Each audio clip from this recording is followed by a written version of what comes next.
and welcome to another Quaranstream. I am your host, of course, AskJoeMagician, and today we'll be taking things a little bit easier than normal. We'll be taking things a bit slow.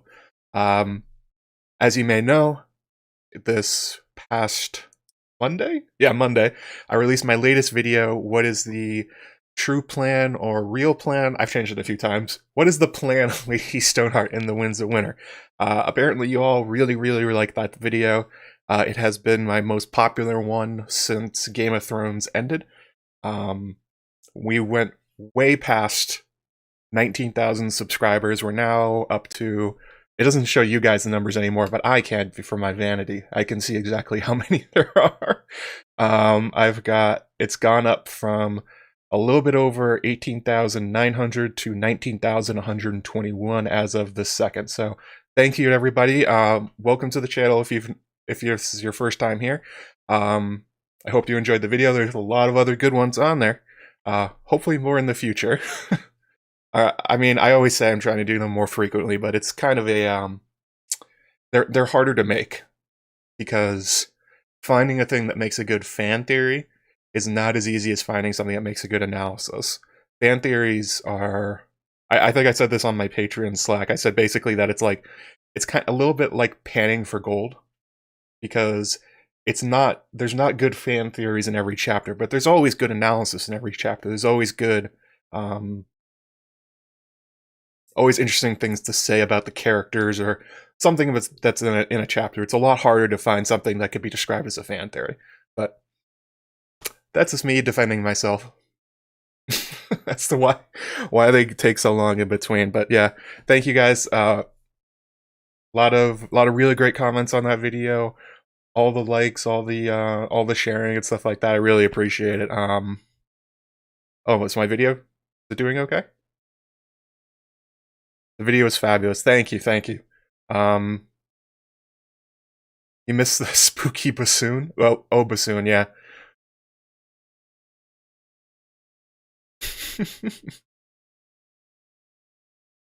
Morley says, thank you. Love your updates on garden on Instagram. Yeah, that's one of my hobbies that I picked up in the last couple of years. I do gardening. Right now we're in the seedling phase, but I want to say thank you to Ramona Zanfir, who left a 20-pound super chat before the stream started. Thank you so much, Ramona. And $25 from Morley, just a show of love and appreciation for all the fabulous content. Does it show I stayed up late and I drank a bunch of coffee? I think it does. For Lady Stoneheart, may she find peace in the last 2 books. Ooh, I'm not so sure about that. Not so sure about the peace for Lady Stoneheart.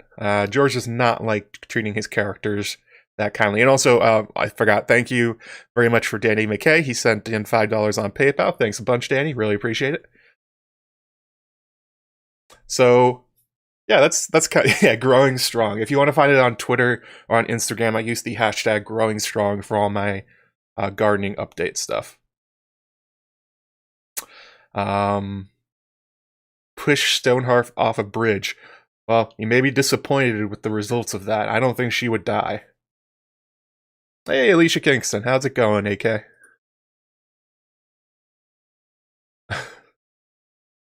You know, Ion Throne, I have tried that before, where there's a way you can just select like a random article on the Song of Ice and Fire wiki, and for a while, like just as an experiment, I'm like, could I do this? Could I just like pull up a random article and just like read whatever is in it and like read the corresponding chapters and see if I could make up a fan theory? The answer was no. They're hard to do, especially if you're trying to make new ones, like I do. Originality is a lot harder to come up with.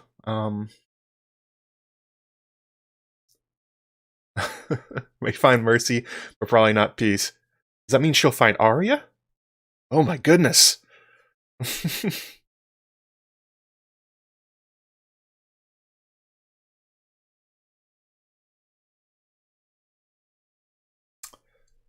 So yeah, this is a Q&A thing. Just throw out your thoughts about the video. I've got a bunch here that I pulled from the YouTube comments.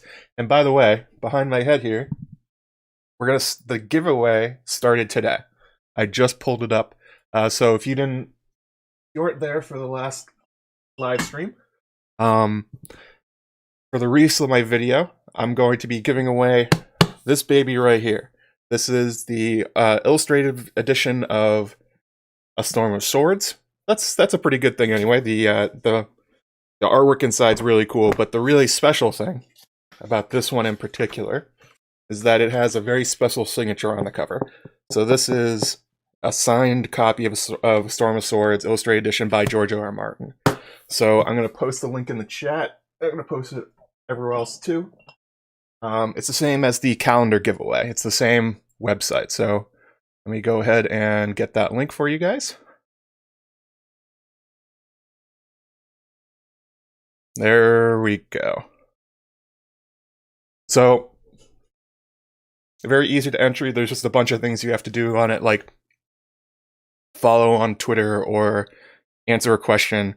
Very simple stuff. A month from today, I'll pull a winner from it, and they will get a brand new copy of that book. So, again, thank you guys for all the support and all that stuff. I've got my own copy of that book. I bought two of them. One of them's mine. I'm gonna give away the other one. Turns out you can just go do that. If you go to Beastly Books at the John Cocteau Cinema at Santa Fe, which is run by George R. R. Martin, they have signed copies of a lot of his books and his friends and fellow authors there. So, but this one's sold out. I don't think you can get this one except on eBay at the moment. Let's see here. So let's grab something from the chat here. Let's get going. I'll put the link in the description too after the video ends. So if you missed that, or you're watching this on replay, you can just go back and grab it.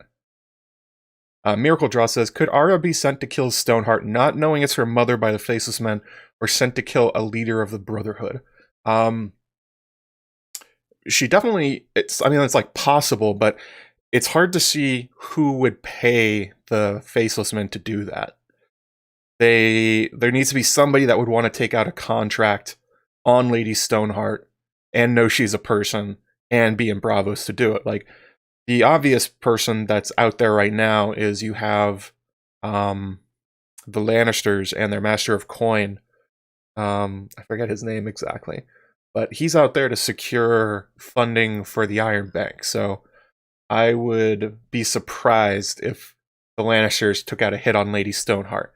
I think it's much more likely that Arya, if she stays with the Faceless Men too long, that she'd maybe tasked with killing Aegon or killing Dany.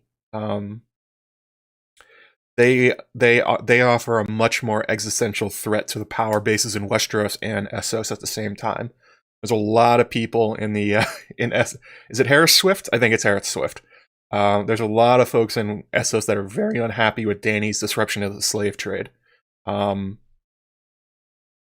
Young Griff too. You can imagine why Cersei or other people in power in Westeros at the moment would have a real problem with Young Griff and maybe think a Faceless Man is the best way to get rid of that prince if they can't beat him for some reason. But Dany, I think, would be top of the list for if Arya gets a contract going forward, who would it be about? But that doesn't mean that Arya would do it. Like, for instance, there's been a lot of suggestions that Arya will find her way back to the Riverlands, that she'll be the one to put Lady Stoneheart to death in the end, as she's called in her chapters, Mercy.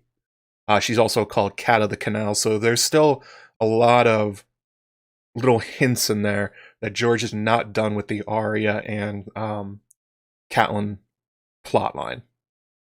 So I think I didn't really like the Bravos plot as it went towards the end with Arya. The whole she fights the Terminator and then gets stabbed and then doesn't die and then just kind of leaves and does her own thing. But I think the part of it that might have kind of the kernel of truth to it is that I think she will be told to do something by the Faceless Men and she's going to ignore it. Yeah, look out for the Faceless Men getting a contract out on Dany. I think that's a real possibility coming with the books coming. I mean, with the Winds of Winter, especially from any of the free cities could be up to it, anybody in any of the major powers in Westeros could say the best way to get rid of somebody on a dragon is to hire an assassin. I mean, and that's just kind of true. Killing somebody in their sleep is way easier than getting them off their dragon.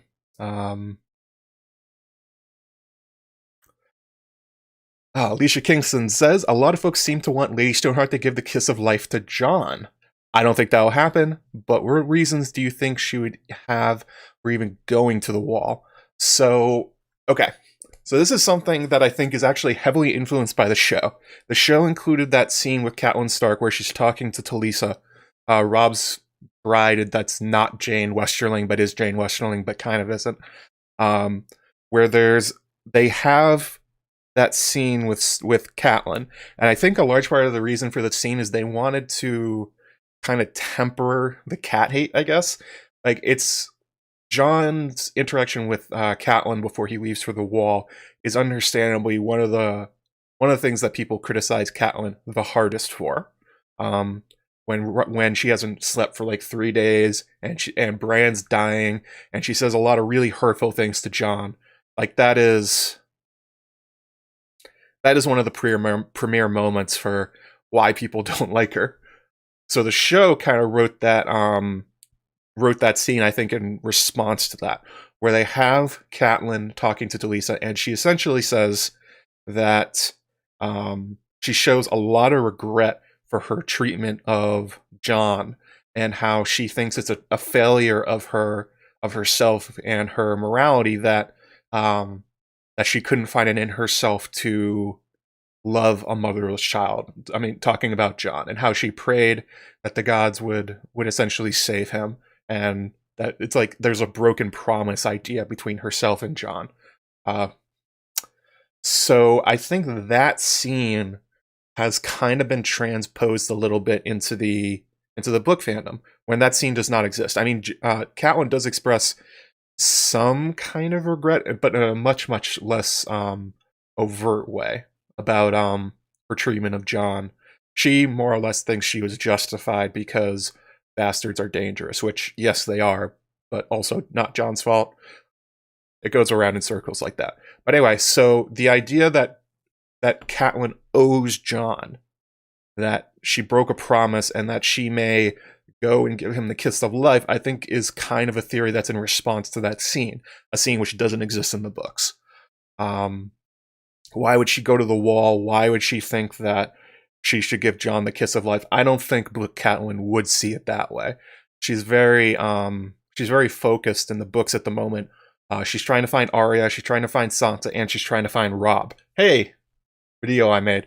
Yeah, she's very serious at the moment about trying to recover the frayed parts of her family at the moment. And if Lady Stoneheart has thought about Jon Snow being on the wall at all, there's been no mention of it. She would have to get there kind of fast at the moment.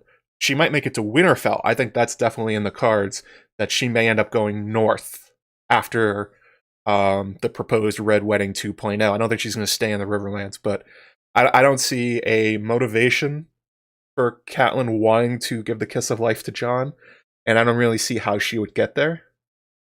So, yeah, there we go. The one thing Catelyn ever did wrong. Yep. Yeah, it's a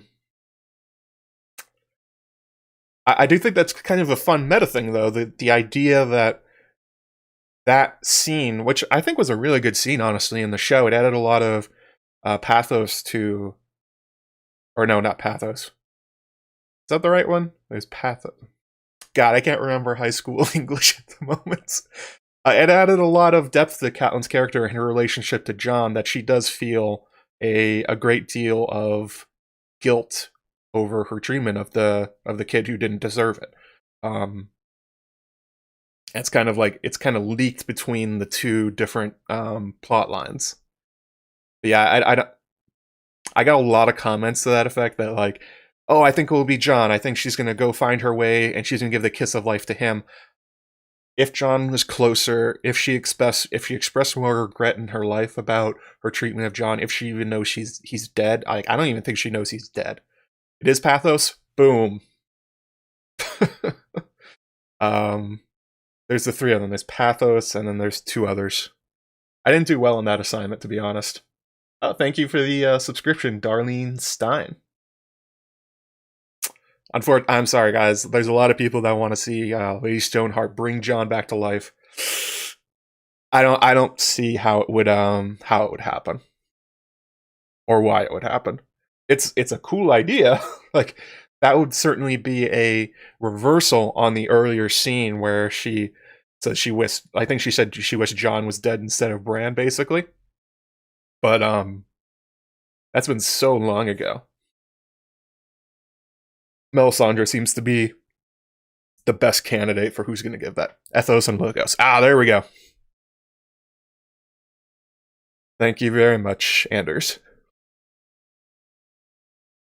No says, why would she be alive if she revives Robb? Only Thoros has been shown to stay alive when giving it. Beric died. So there are folks that think that instead of bringing back Robb, like I suggested, that her kiss of life will be given to Jon instead. I don't understand why Beric died and Thoros did not. Maybe it's a thing that wights only have the ability to give one kiss of life before they're dead. We talked about this in the Beric Dondarrion stream last week. George has some rules in mind for this that he has not told us.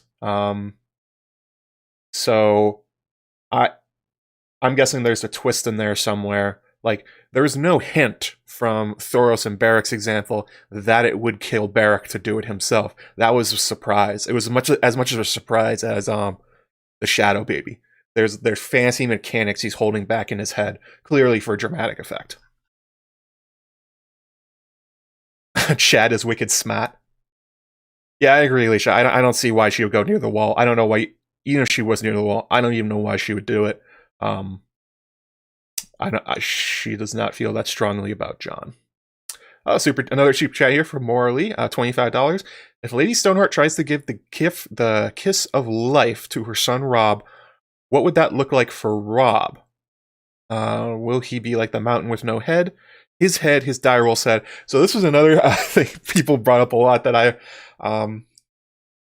they were like, aha, he had his head cut off. That it can't happen. I'm like, okay. So Frankenstein's a thing, obviously. And there's the idea that the wights are not alive. George has been very clear on that. They are not biologically functioning. They don't have blood pumping through their veins. They don't have to breathe. They don't have to eat. They are essentially like biological robots at this point. They just work, like literally by magic. So the idea that because Robb's head has been cut off, that he couldn't be brought back to life. I mean, the point of Catelyn and Beric is that they are existing despite having fatal wounds. So a fatal wound across the neck, I don't think that's that big of a problem. But yeah, if you wanted to resurrect him, you would probably have to join the head and the body back together. Maybe you could sew it back on like a Frankenstein kind of thing. There's been also, like in the super chat, Morley says, there's been suggestions that the mountain has been head swapped. Like, a lot of people have taken, this is actually another popular theory about what happened to Robb's body. There's people that think that underneath Robert Strong's helmet is Robb Stark's head, and that they did send Gregor Clegane's head down to the Dorne. Or the other suggestion here, his direwolf's head. I think you could probably just sew them back together. I'm gonna guess that we probably won't see Grey Wind's body. If the Freys have held on to anything, I think it would just be Robb. I don't think they would have held on to Grey Wind in any way. Like, but I think it's possible that Robb's body is sitting somewhere and his head is somewhere else, and they would just have to essentially just join them and then use the kiss of life.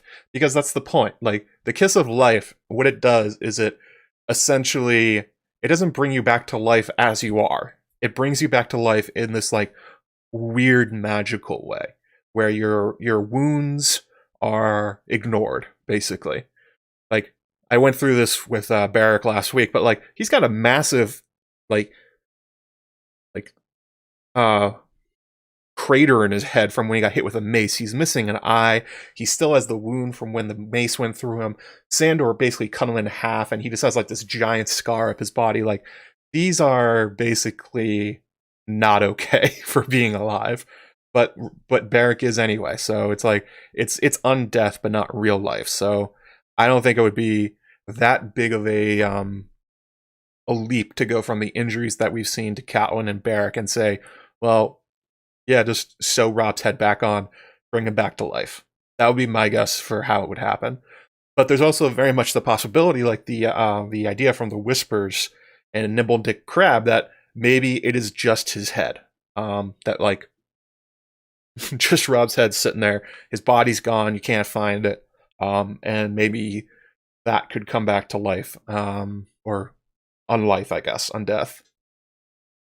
I think that's really in the cards. I don't think that's quite as off the table as some like to say. But anyway, thank you very much for the super chat, Morley. Very, very generous of you. Appreciate it. $5 from Delphi Morphia. Why won't Lady Stoneheart sew up her throat? Isn't it inconvenient to live with that hole and to hold her neck to speak? I imagine that Stoneheart, well, I think the problem is it's more than just the skin. It's like her windpipe has been severed. I don't know if you guys ever did dissections and stuff in school, but your windpipe is not just skin. Your windpipe has like cartilage and bone. No, it's not bone, but it's very hard, and you can't. It's really hard to just sew that back together. So yeah, you could close the skin. I'm not sure if you could fix the damage to the windpipe, but why hasn't she fixed it? Well, I imagine George hasn't fixed it for her because it's I think it adds to the dramatic effect. Perhaps that she still has the wound, she still has the claw marks down her face. So yeah, that's my thought, that like maybe it's not that easy to correct the hole in her, the entire slashing of her throat thing, but possibly that George just doesn't want to fix it because he likes the effect that she can't speak anymore and that she just has this gaping hole in her neck as a reminder of what happened to her.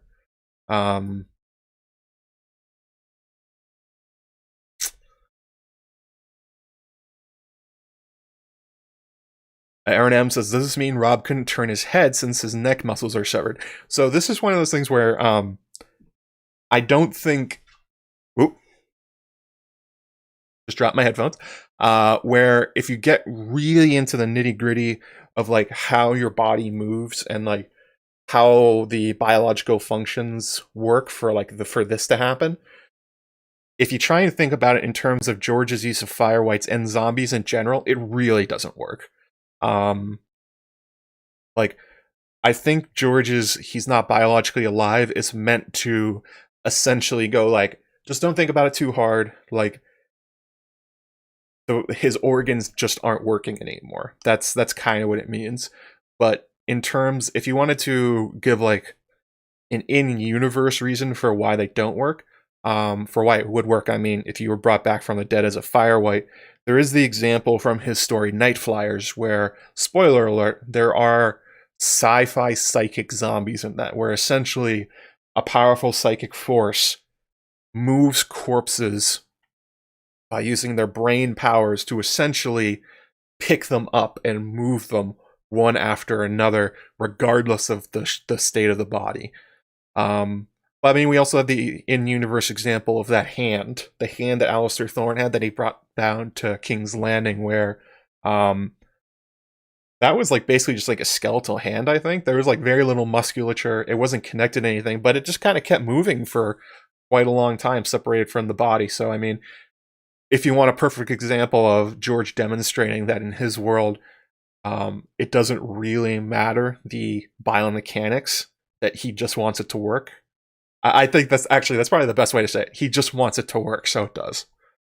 So I don't think if Robb came back, he would have a huge problem moving if George doesn't want him to.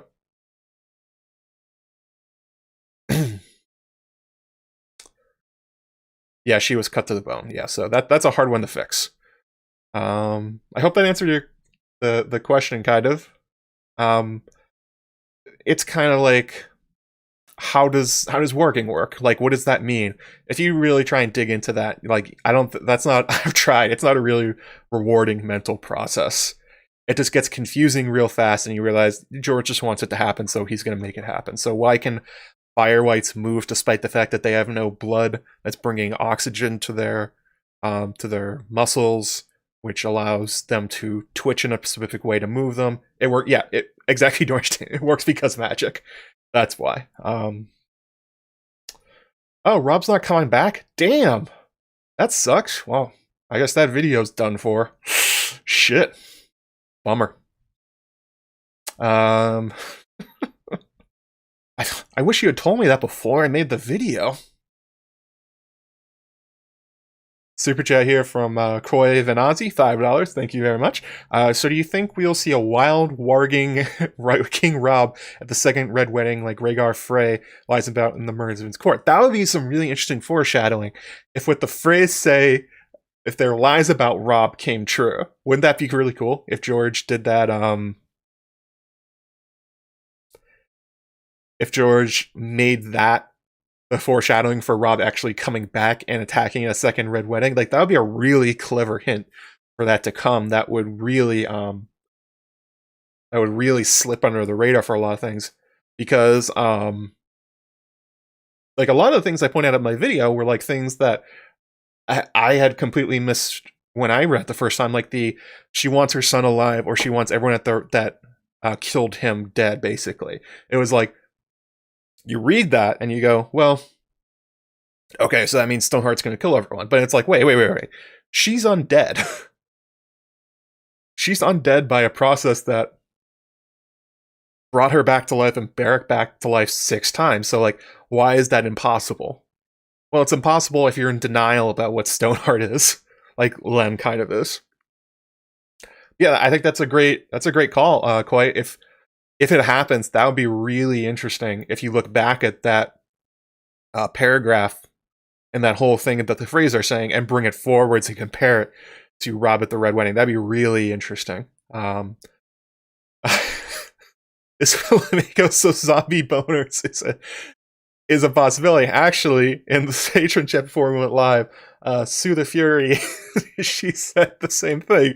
She said, will uncat and unrob bone? Basically asking the same question, can fire wights have sex? The unboner. So, I think the answer is, if George wants them to, then yes. I mean, the biomechanics of how an erection happens is basically the muscles tense and it gets flooded with blood. Their blood doesn't flow, but then again, their muscles move anyway, and you need blood flow to do that. So, like, sure. If you really wanted to get really silly about it, and if you use the example from Night Flyers, you could be like using your telepathic abilities to make it get erect. George would love this conversation.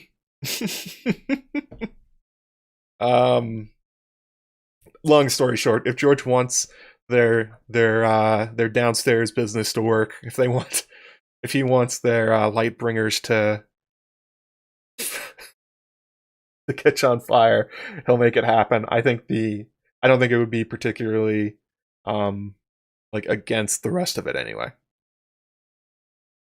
Oh, $5 super chat from anime lover Nicole, or £5. I'm sorry. No, €5. That's euros. €5. How do you think Jon and Theon would react on seeing Court King Robb? That was actually a question I got from Fodder for Foreshadowing on the YouTube comments, where similar kind of question. Fodder for Foreshadowing said, in the end credits, you have a picture of Alfie Allen. To be honest, I just put in pictures of Jon winking and Alfie Allen because one of my favorite, like, I'm not even sure what kind of YouTuber is anymore, but Spiffing Brit, he loves using those kind of reaction images in all of his videos. So I was So I was kind of copying that, but that's why I use Alfie Allen. But anyway, what the fuck is Theon going to do if Robb comes back from the dead and he has to deal with him face to face? That would be one of the plot lines that would be really interesting if Robb came back and continued to be a character into the Winds of Winter and maybe a Dream of Spring. There's a lot of kind of unfinished business for Robb Stark with Theon, with Lady Stoneheart, with the phrase, his will. Would he try and take back Winterfell? What would happen with Jane Westerling? Like, the ideas kind of rippling out from him coming back open up a lot of really interesting narrative possibilities. Oh, there she is, Susan Miller, Sue the Fury. Meet House Man Gurm. Yep, he wrote Meet House Man. He wrote that story. So, yeah.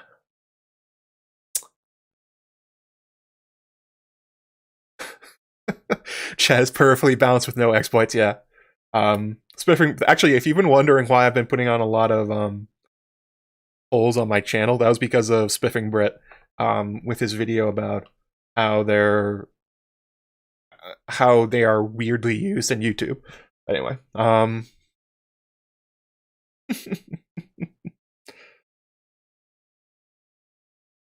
actually started watching Spiffing Brit because of his videos on Crusader Kings.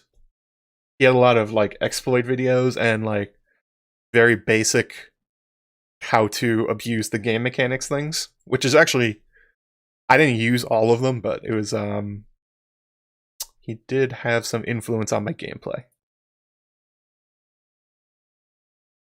Super chat here from the Happy Masquerader, $5. Thank you very, very much.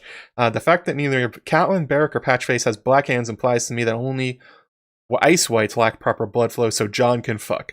I think the quote about Beric from George is specifically saying that blood no longer pumps in his veins. So I don't think it's just a cold hand things. It's an interview George gave a couple of years ago where he talks specifically about Beric Dondarrion and what his current status and how Fire Whites works. Oh yeah, but thank you for the super chat. Oh yeah, slam that like button. 115 right now. Wow, you guys did that without me doing anything. There you go. Get up to 150. I got my wizard hat ready to go right here. 175. Got my Gurm hat. And 200. If we get to 200, we'll figure it out when we get there. We already did the giveaway thing. Oh yeah, by the way, giveaway thing. Let me just go ahead and link that again in the chat.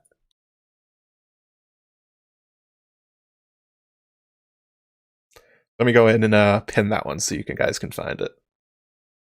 Work, damn you. I don't know why YouTube Studio is so bad about this. Like, I just tried to do basic things in it, like just pin a comment.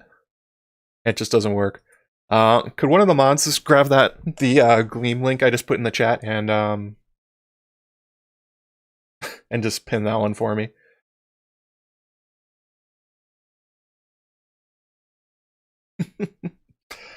Yeah, I would really like to see the interactions between Theon and resurrected Robb Stark, like the betrayal that Robb probably feels towards Theon. Well, we know he feels towards Theon. What would he do if he came across him now in the state he's in, where Theon has been tortured and he's been broken? Like, would that be something they would bond over, or would that be something that Robb would think, well, we haven't gone far enough on you?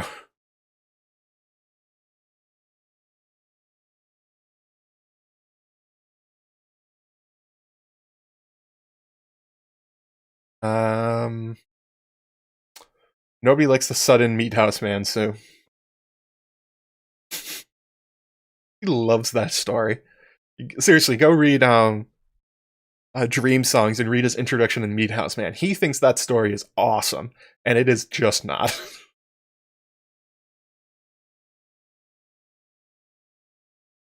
And actually, now that I think about it, that's one of the themes in Theon's arc in Dance with Dragons. He thinks a lot about the ghosts in Winterfell and everyone he's betrayed, specifically Robb, but the Bran and Rickon as well. It's like having his ghost literally come back to face him. That would be something. Did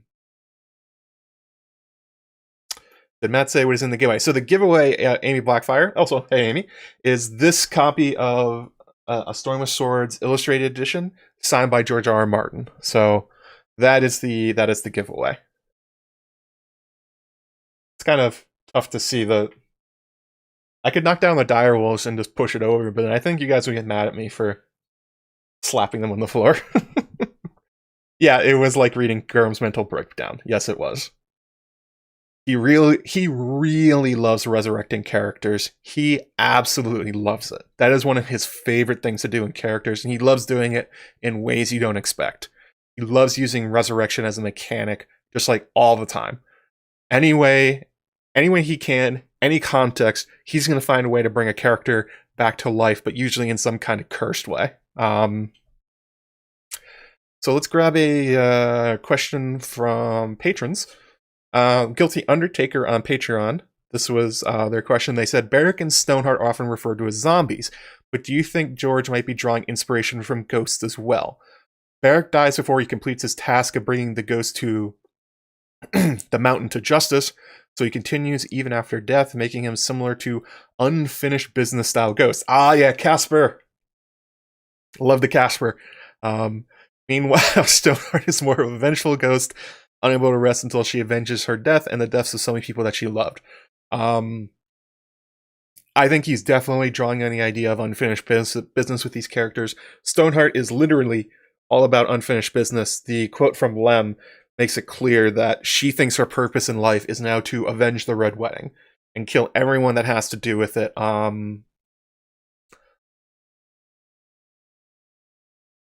That is actually one of the things that I find most confusing about Stoneheart and the Winds of Winter going forwards, because what happens after she gets her revenge? Does it just keep expanding? Is there like a mission creep where she doesn't just go after everyone that was involved with the Red Wedding? Does she now start going after everyone tertially, like tangentially involved? Like, does she think that like Tommen has to be brought to account because, you know, he's a Lannister?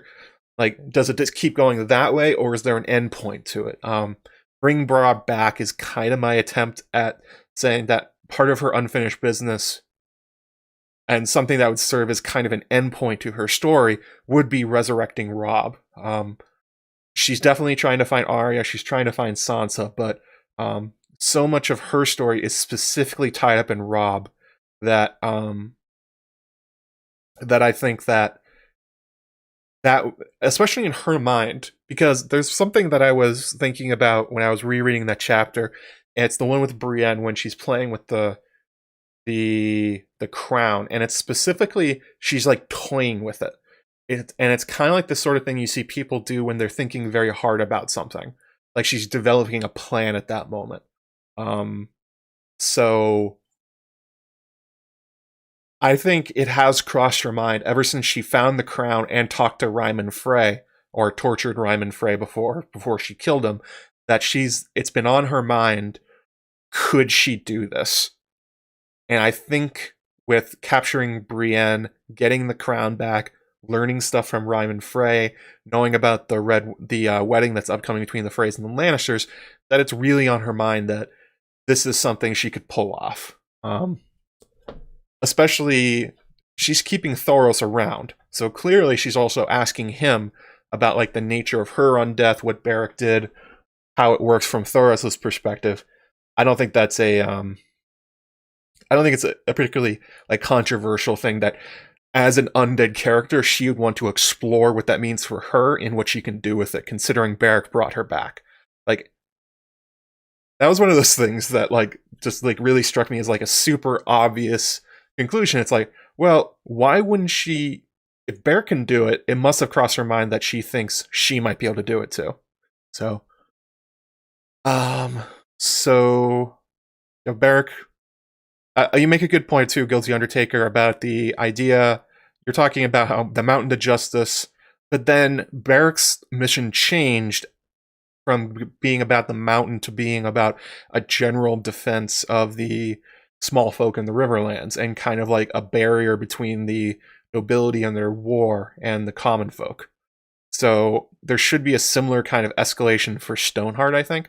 But actually, Justine Harper in the chat. Also, I saw that this is your first time making a a stream. Welcome, Justine Harper.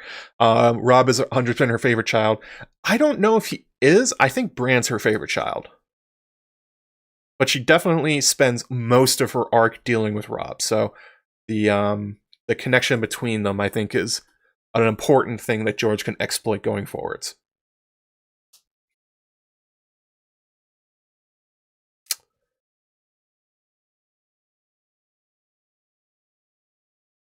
But good question.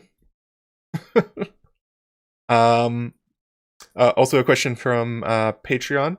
Eric F. He said, "Did bloodraven send that dream to Jon?" So if you remember from the video, I talked about 15 minutes in, there was one of the foreshadowings for Robb coming back was the Jon's dream on the wall with him in the black ice armor with his flaming sword, and he's fighting all the zombies and stuff like that. And he's killing all these people that he knows from the wall, and Egret and stuff like that. And then at the last second, the last person to come up is Robb, and Jon takes his head off. Oh, thank you for the follow. The Pop Culture Manifesto. So that dream to Jon, that's a really interesting one, because I believe bloodraven does wake him up from it. Is that one of the ones where the crow starts like hopping on his chest or something like that? It might be. That happens quite a lot. So did bloodraven send it to him?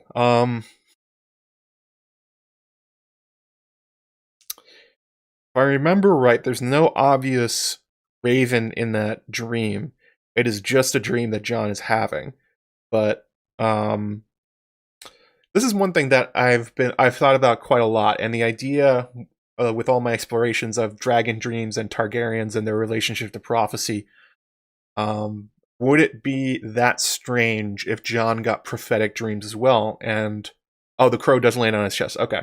So that seems like one of the ones that bloodraven wakes him up from, probably not one that he sent, but it still could be kind of like a magical prophetic dream, something like Daron the Drunkard, or something like Jon the Fiddler, Daenys the Dreamer.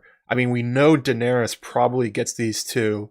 Would it be that strange for a child of the Starks and the Targaryens to have them? I don't think so. I think that's one way to have a re-examination of Jon's plot, if other than just looking at him as a character and going through the analysis and stuff like that, like really take a look at these dreams and see if they are possibly prophetic in some way. If they are, then the idea that Jon sees Robb is undead and on the side of the others, that could be something very interesting if this theory comes true. It'd be one of those things you could definitely look back on and be like, oh, like that connects to this. Oh, that's really clever. That's one of the best thing about George's writer. He often his twists make sense in retrospect, but they're very hard to predict ahead of time. So Guilty Undertaker says, so bloodraven knows he's dreaming if he doesn't send the dream. Yes, I think it's definitely a thing. When Jon is in Ghost, bloodraven interrupts quite a lot of those dreams from the Raven, basically. So I think it's clear that bloodraven is aware that Jon is having some kind of magical dreams, maybe beyond what he's having with Ghost. But that would be interesting. I don't know if anybody's done an analysis of Jon's dreams in that particular way. I've done them from the wolf dream side, but I don't know about the prophetic side. That would be something interesting to see. Do you think bloodraven is the Free-Eyed Crow? Yes, he is. Raven is the Free-Eyed Crow. It's like, I hate that theory. It's just like, anyway, it doesn't matter. I just don't like that one. 147 likes. Oh, we're almost there. 191 watching. Hey, everybody. Glad you're enjoying your Saturday here. Let's grab another question.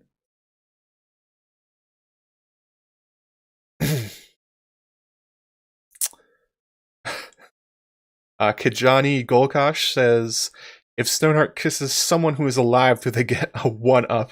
That'd be kind of funny. What happens if somebody tries to give you the last kiss while you're alive? imagine it would suck, because I think the description from Thoros is that you essentially breathe fire into their lungs. That would hurt. That would hurt a lot. I imagine it would not go well.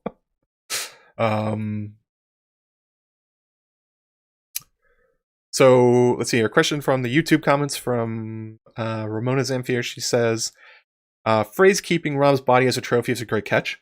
Thank you. I would see Walder displaying it as a great event, such as the Lannister wedding, to serve them as a cautionary tale. Yeah, I think it's very possible. If he has it, he would definitely use it at the Lannister wedding. He's very proud of what he did. It actually, and then Ramona goes on to say, it actually reminds me of Don Ferrante of Naples, who used to mummify his dead enemies, dress them nicely, and expose their bodies at dinner so people would think twice to betray him. I've never heard of this Don Ferrante of Naples, but I am not shocked that that's a thing. And I think that's a really, if that's what happens, that's a great catch for like some kind of, for maybe a historical example of why Walder would have it. I don't know if George is aware of that story, because there's I'm sorry, we passed 150 likes. Thank you guys for slamming that MF and like button. Let me sit up so let's see here. Sit forward so it doesn't hit the, there we go. There we go. Wizard hat time. I really should wear this while gardening. Everyone will think I'm a dork, but I am a dork. Was that the problem? Also, I want to say thank you to Joanne Evans for the $10 for the super sticker with the pair saying thank you.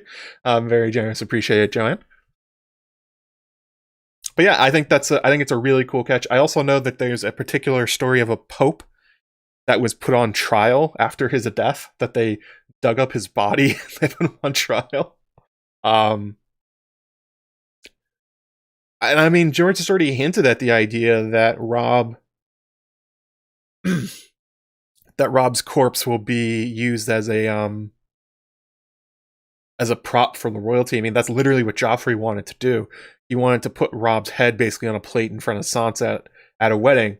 So I don't think that's not a big leap to go from that being an example to, I mean, that's being foreshadowing to what Walder literally does. He's very proud of what he did to Robb, and he wants to show off. But he wants to show off for the Lannisters, because essentially the weird thing about the phrase is that he's proud of it, but they're not bragging that they broke guest right to everybody. They're framing it as the cadaver synod of Pope, the trial of Pope Formosus. Yeah, that was a weird one. The cadaver synod. Go look that one up if you want a fun afternoon. Literally, a dead pope was put on trial for his crimes and convicted, and then re-executed. Yikes. Oliver Cromwell was hung 2 years after his death. There you go. People love punishing the already dead. They'll think I'm a wizard. They would be right. Yeah, George loves that kind of shit. So I would not be shocked if that's what's going on. I kind of want to look up this Don Ferrante of Naples, but I also don't, because I imagine those are going to be some pretty gruesome... well, it's probably not going to be pictures. I don't know. How long ago was that? Justine Harper says, what do you think about the theory that Robb's head is on Robert Strong's body? I don't think it's... Actually, this is a question that came up from YouTube comments. Let me see if I can find it.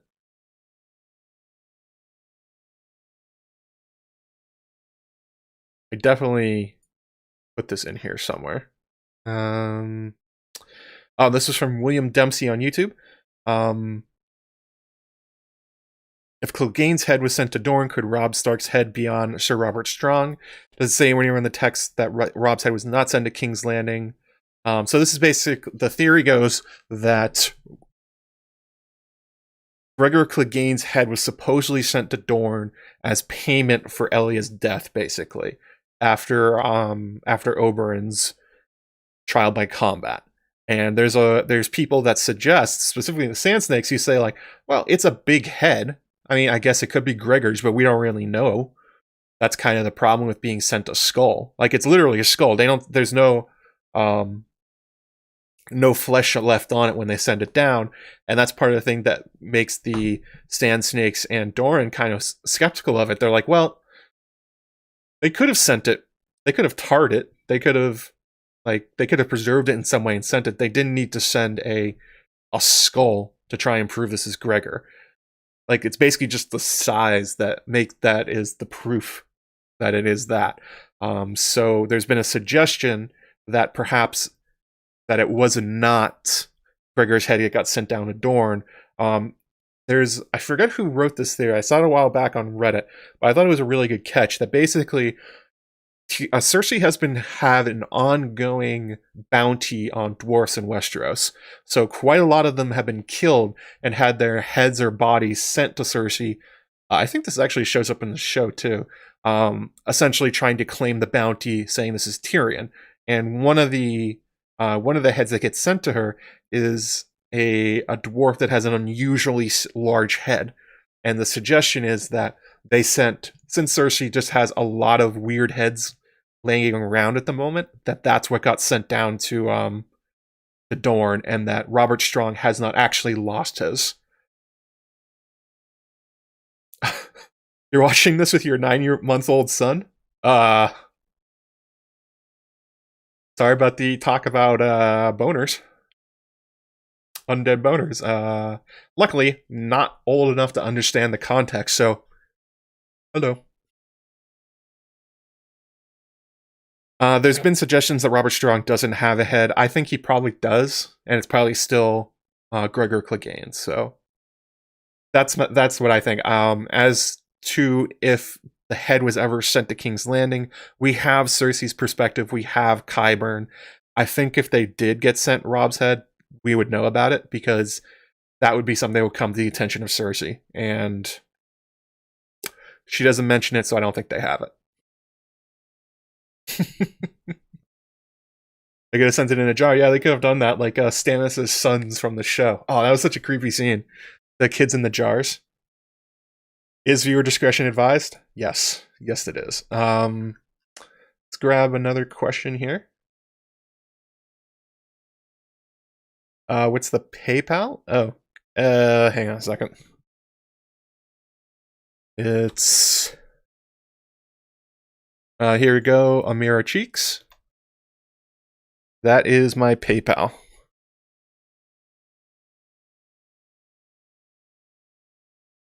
I usually try and put it as a pinned comment, but I just kind of forget to do it sometimes. Like today, like literally right now, I forgot to do it.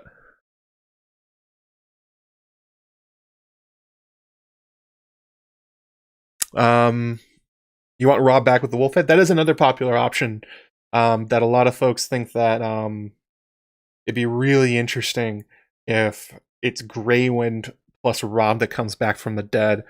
But the suggestion being that Robb had a second life in Grey Wind before he died. So if you resurrect Grey Wind, maybe you'd actually be resurrecting Robb, but through Grey Wind's body. That would be a really messed up image, though, because it would be Robb's body with Grey Wind's head walking around. But that is literally the image we get from the House of the Undying. So perhaps. What happened to Lady Stokeworth? I'm pretty sure that Qyburn lobotomized her. Or like poked around in her brain or something like that. I think that's the suggestion, that he did like experimental surgery on her brain. Because I think she says, Qyburn says something on the lines of like, she's not able to speak or something like that. Very gruesome. Qyburn's a shitty person. Cersei does get a lot of head. That's what's up.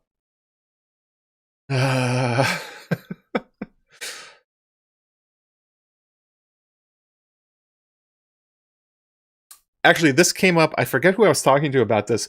I think it might have been a YouTube comment, but there was a suggestion that if Robb comes back from the dead, like, isn't he just so gruesome at this point? Wouldn't he be basically bones? There wouldn't be nothing left. And yes, that is true. It has been quite a while since Robb died. So like what would be left? Wouldn't he look like like Stoneheart barely passes the eye test. Like I don't even think she does. She wears that massive hood over her head all the times so that when she sees people, they don't know what she is. But I think there's a from Kingdom of Heaven, there's a particular king. Hang on a second. The movie Kingdom of Heaven. King Baldwin. He has leprosy, I believe, so he spends the entirety of the movie behind essentially a metal mask so that nobody could see him. And nobody could see what happened to him. If Robb comes back from the dead, I wouldn't be shocked if that's what happens to him. Like, if he would not want to advertise that he is basically like he is a corpse that has been largely rotted at this point, that he would probably put on like a mask of some kind so that people couldn't see what he was at this point. So kind of like King Baldwin, that's a thing that people used to do. The royalty, they would wear iron masks or different kind of masks when they got disfigured at court and stuff, that kind of thing. And that could be especially like brutal. Like there's been this suggestion, there's a weird thing going around throughout the Riverlands where everyone keeps looking for Sandor Clegane because his wolf helm has been stolen, and it's been used, I think, by Rorge at this point, and I believe it's been recovered by the Brotherhood Without Banners. I think Lim is wearing it now. And what if Robb essentially had a... Actually, that'd be kind of... Huh. They're actually Sandor's helm. What if they gave an undead Robb Sandor's helm? It's... I wish I had thought of that for the video. Huh. That would work really well. The Brotherhood has a dog/wolf helm that covers your face. Robb would need one. Probably if he wanted to be functional in any way. Without people going like, holy shit, you're an undead corpse. Huh. I like that. That's a good idea. Good idea, me. Robb Vader, yeah. Instead of Rob Zombie, Robb Vader. Artist Aaron says, is Edric Dane still with the Brotherhood Without Banners? No. The Brotherhood, after Stoneheart's resurrection, has split, and quite a lot of them left the Brotherhood. It's unclear where Edric Dane is. I've suggested he's on his way back to Starfall, because that's his home, and he's been maybe too far in the Riverlands at this point. He's like, alright, well, I'm just going to head home. But there is a splinter Brotherhood Without Banners out there.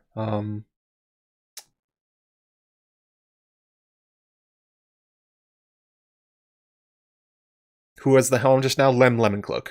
The Hound just keeps coming back, but instead it's Robb and becomes the Wolf. That'd be really cool. And actually, that's the thing that happened in the that happened in Dany's story.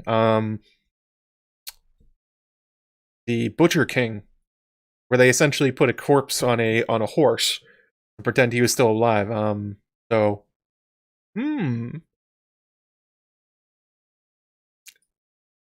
hello, Krunks. Just recommended the stream. Are you in a Song of Ice and Fire channel? A little bit.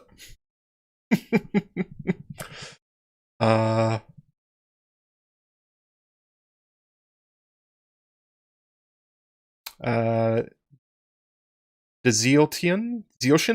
You said that Walter is proud of killing Ron, wants to show off and off. What if it wouldn't be a possibility? You preserve the body as much as possible. Saw it in the Stoneheart video. Yes, absolutely. I think that old Walder is probably going out of his way to make sure that he keeps his quote unquote wolf's pelt, aka Robb. That's one thing about the phrase, is they don't have a lot of like trophies of the Vanquish or anything like that. And Robb is literally that. Oh, we got to 180 likes. Look at you people slamming that MF and like button. Thank you. I appreciate it.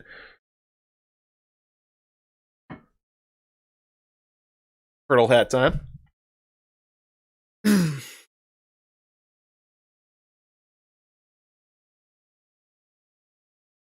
Cleon? Is it Cleon the Butcher King? I think that's his name.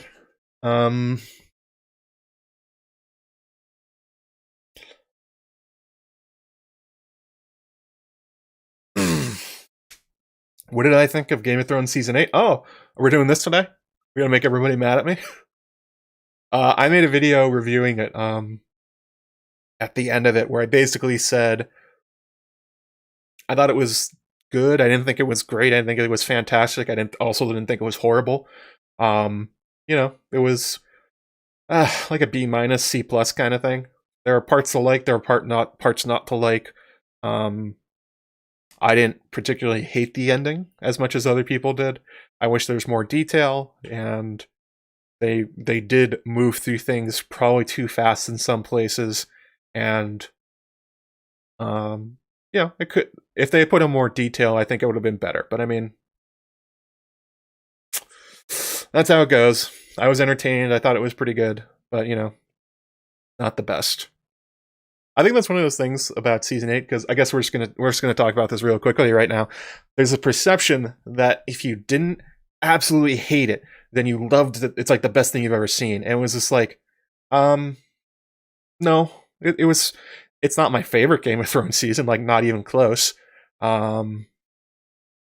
It's probably in the bottom third, but the worst Game of Thrones season I've ever seen is like a lot better than a lot of other TV I've watched. So that's how it goes. I don't get really worked up out about it, but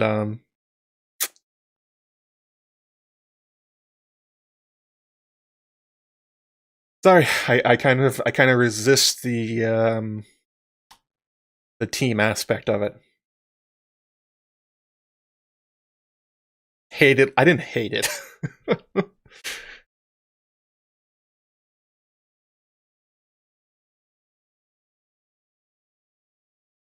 Anyway, back to actually, that's kind of funny. Sue brought this up before the stream started. Today is the 10th anniversary of Game of Thrones, I think, going to air. The first episode went live a year ago today, and it's kind of funny to think about that. For the 10th anniversary of Game of Thrones, I am talking about maybe the thing that's the most famous in the fandom for being cut, and that's Catelyn Stark. I mean, Lady Stoneheart.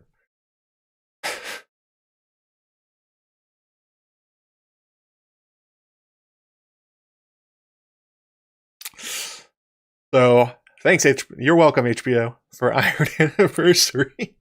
I'm talking about one of the things that is the most criticized for being left out of the TV show. I'm really endearing myself to the HBO PR staff right now, because you know they care about me.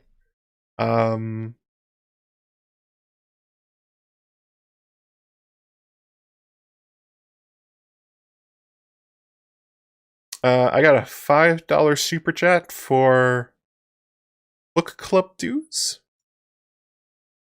Balanced bean. Oh, this is from Amira. Okay, okay. I see what it is. Thank you very much for the donation for the book club dues. I don't really do a book club. I'm doing a very strange reread, which is the things I find personally interesting.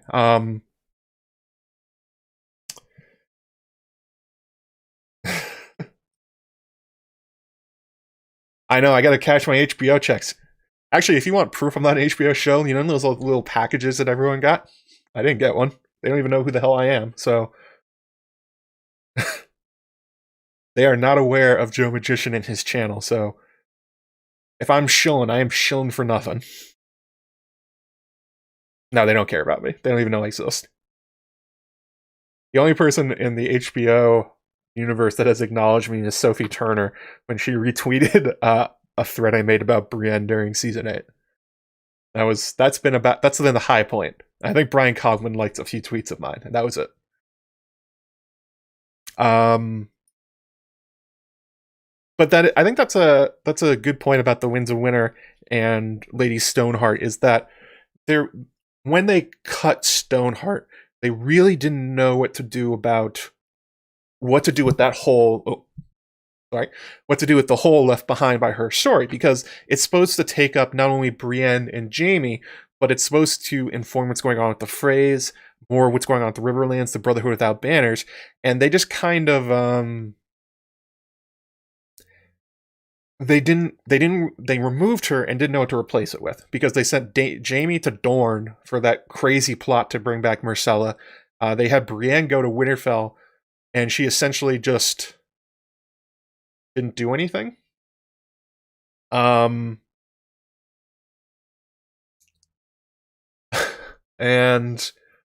in terms of the Freys, they basically just disappeared until Jaime went to bring back Riverrun, and then Arya essentially Red Wedding 2.0 them.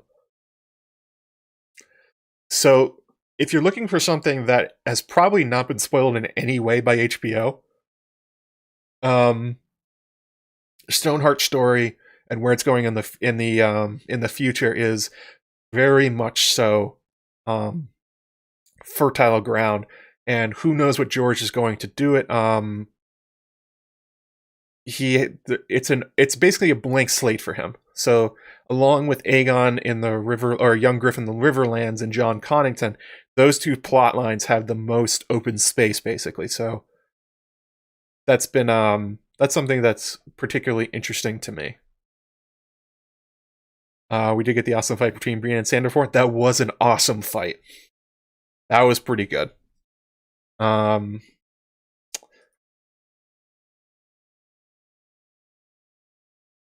think that's one of the things it's one of the cool things about bringing back Robb Stark. It's that it's something the show would never do, because the reason they cut Stoneheart is the explanation from Dan and Dave is that they didn't want to essentially overwhelm the audience with Resurrection. They wanted Jon's resurrection to be more of a surprise and more meaningful. But George just doesn't feel the same way about Resurrection in his story at all. He is using Resurrection almost constantly, like metaphorical ones, like real ones. The wights, Dany, and like a metaphorical rebirth would kind of be Dany and the pyre. Theon has had a metaphorical rebirth, coming back from Reek to himself. It's like, it is constant. So George is very much less concerned about spoiling the surprise of Jon Snow. So yeah, their logic for the show, I think, makes some sense, but I don't think it makes sense for George. He has no problem with using Resurrection early and often, and a lot more in the future in the books. Let's see here. Actually getting retweeted by Sophie Turner. Yeah, that was fucking wild. So she retweeted that thing, and then all of a sudden my phone in my hand like got incredibly hot. Like it was like on fire. I thought it was like about to explode. And I looked at why, and it was because my phone, I have push notifications on Twitter like most people, but I suddenly had the experience of what it's like when your phone tries to deal with all the push notifications of being someone as famous as Sophie Turner, and it basically almost made my phone melt. I had to mute everything, I had to turn it off, and I was just like, holy shit, this is a lot of traffic.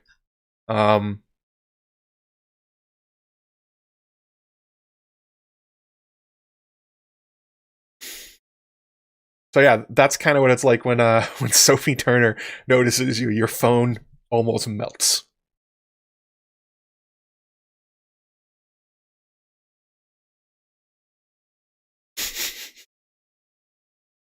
Actually, and then people on Slack started messaging me like, "Hey Matt, you just got retweeted by Sansa Stark." I'm like, "Oh, okay. This can be a weird night, isn't it?" And it was.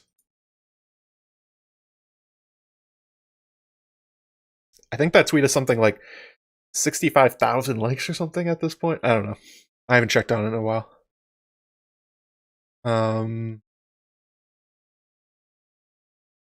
Neo Luddite, if anyone knows about that Naples dude, will probably hear him. Yeah, I bet he would. He very much loves those kind of stories. Like, the Red Wedding itself was inspired by the Black Wedding from Scottish history. So it seems that he has a very acute knowledge for really gruesome things done by lords.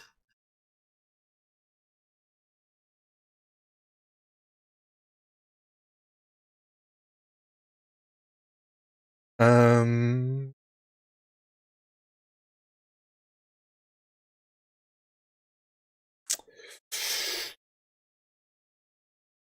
here's one from the YouTube comments. Leia Lemieux said, one is also reminded of Melisandre's flame visions. A boy at the head of a wolf threw back his head and howled. We assume it is a metaphorical brand she sees, but it could be a little Robb Sedge Grey one.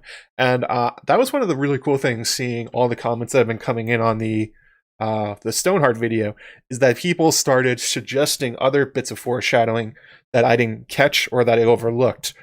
So what Leah is talking about is she asks for a view of the enemy, basically, in the flames, and she sees a vision of bloodraven, and then sees what most people think is Bran. It's a boy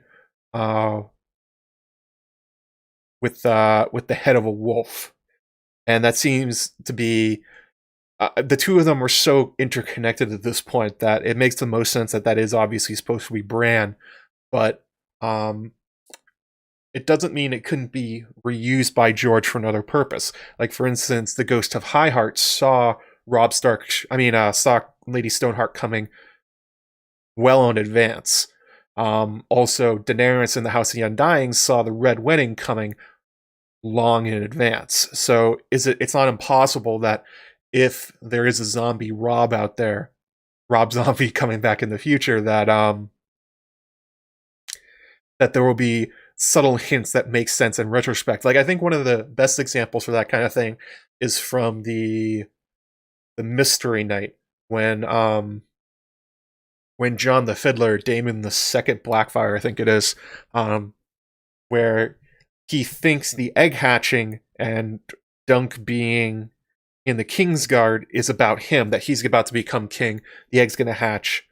But then bloodraven, in the sort of almost the epilogue of the story, essentially corrects it and says, like, oh no, the egg hatching was not literal, it was metaphorical. It meant you, little Aegon, you were a dragon egg that was hatching today. And the idea that Dunk is in the Kingsguard in the future is literally true, but not the way that that Daemon thinks.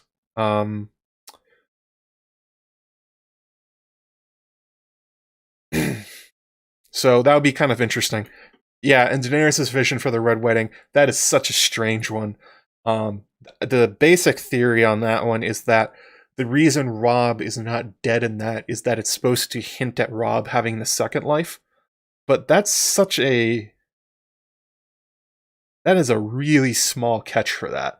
Like, that is kind of like a neat kind of theory for why that would be in there. Like, so basically the proof of it is that when Robb died, his last words were Jane, Mother, Greywind. And because he's a warg, and because Varamir Sixskins tells us that there's such a thing as called a second life, where essentially when you die, like, you pop out, go into another animal, and you live in it. The idea is that Robb had a brief second life in Greywind, and because it says that after Robb died, that Greywind essentially went crazy in the kennels, and they had to essentially kill him, which goes to the idea that Robb died twice at the Red Wedding, which is horrifying, but it's also it's mostly just another gut punch on it. Whereas if that scene is meant to infer that Robb will be coming back and that he's going to be resurrected, that the Red Wedding is not the end of him like it is for all of his other bannermen, that would be kind of a more productive use of that kind of foreshadowing, because a lot of people think that George has the entire story plotted out in his head, and the hints that he puts in are basically they're put in with explicit purpose that this is going to mean that. And it often works the other way, where George puts in a lot of ambiguous things, and then later he decides what they means. So that vision of the Red Wedding is something that could definitely be repurposed for George.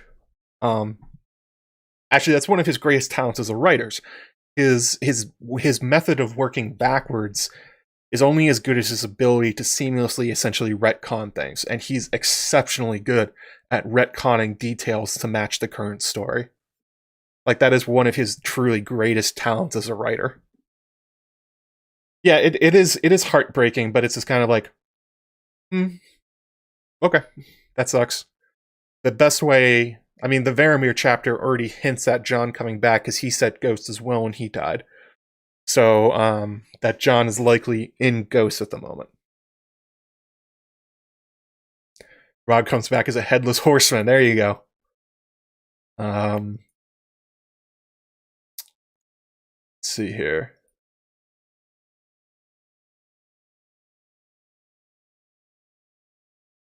Morley says, any theories of what Robb will do if he's resurrected? So, I just kind of like, the end of the video, I just said, like, maybe this will happen. And this kind of left it to everybody to kind of theorize themselves about what would happen, what it would be like, what his motivations be.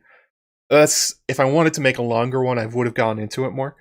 But I think that one thing you can look at for if there's a resurrected Robb Stark, what would he want? What is he going to try to do? Well, the first thing is that you can look at his last words before he died. So he said, Jane, Mother, Greywind. Well, if Catelyn brings back Robb, Catelyn will be dead. Based on the example of Beric. That to Cat give up her life, that Cat could not give a first kiss without dying herself. Okay, so cross that one off. Next one, Greywind. All right, well, it's pretty clear that Greywind is probably not coming back from the dead. I doubt that if they have his body or his head at all, I don't think that would be coming back. But maybe Robb would try and find it. Or somebody made the suggestion that since the Boltons were involved and they talked about wolf pelts, maybe Roose or somebody has skinned Greywind and turned him into a cloak. That would be something. Oh man, another person telling me Robb's not coming back. Bummer. Oh, shit. Like, okay. Good comment, I guess. But the third one that's more interesting is Jane. So Jane Westerling, his wife, is still out in play. I think George has said that she will be in the Winds of Winter prologue. She's currently on her way to, I believe she's on her way to Casterly Rock.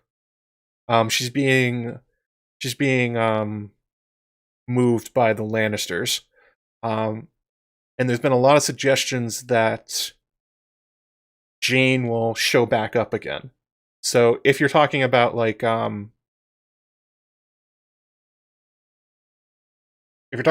what his motivations will be, finding his wife Jane Westerling would probably be a pretty high in his list of priorities. It's literally one of his last thoughts. And obviously their romance did not start out was not a fairy tale story. I mean, Robb was recovering from a wound and they had sex, and then I think she got pregnant, so Robb married her. But he does seem to have quite a lot of affection for her, despite the kind of shotgun wedding aspect of their relationship. So finding Jane at this point would probably be pretty high on a resurrected Robb's like to-do list. Find where she is, get her back, protect her from the Freys and the Lannisters, that kind of thing. And then after that,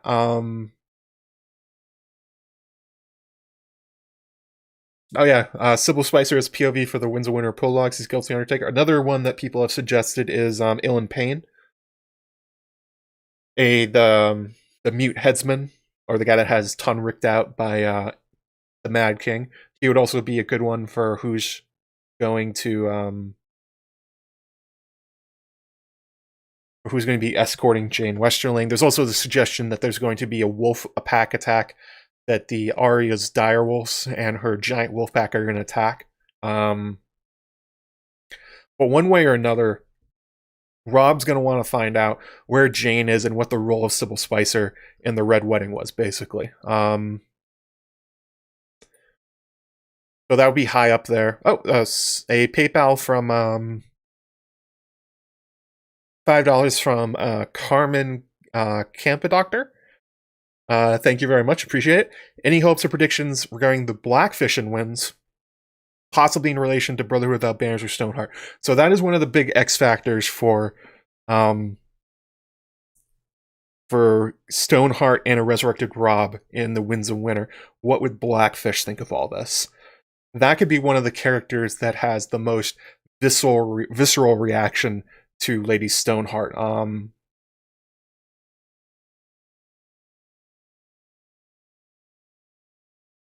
Oh, no possible way anyone could have known Jane was pregnant before he married her. I forget Robb's rationale. It was essentially like he didn't want to create a bastard, so he married her. I think that's how it went. Yeah, it was an honor thing. But Robb specific, I think I'm getting it mixed up, but Robb specifically makes the point that he does not want to create a bastard. So even if she's not pregnant, he's marrying her now, so that no matter what, then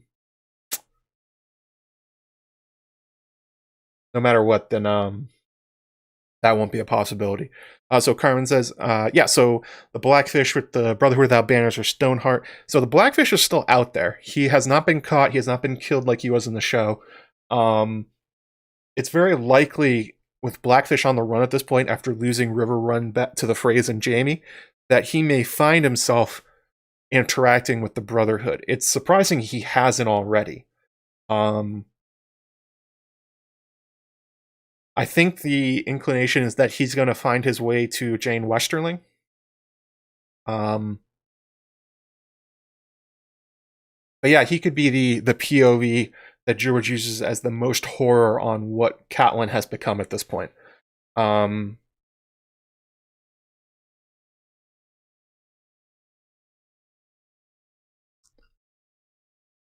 I would definitely like to see that. I think the interactions between the uncle and the niece would be something really cool. Oh, thank you for the super chat. $10 from Let Me Be. Thank you, buddy. Really appreciate it. For an undead Robb, I wonder if Blackfish... I mean, a lot of people have suggested that it'll be Arya that will essentially put down Stoneheart in the end, but Blackfish is definitely out there as somebody that could not only pull it off, but maybe someone that is motivated to do it, seeing essentially the monster that Stoneheart has become and what she's doing to the Riverlands. Of course, the other suggestion is it could go the complete other way. He joins her. He would be her best man, basically.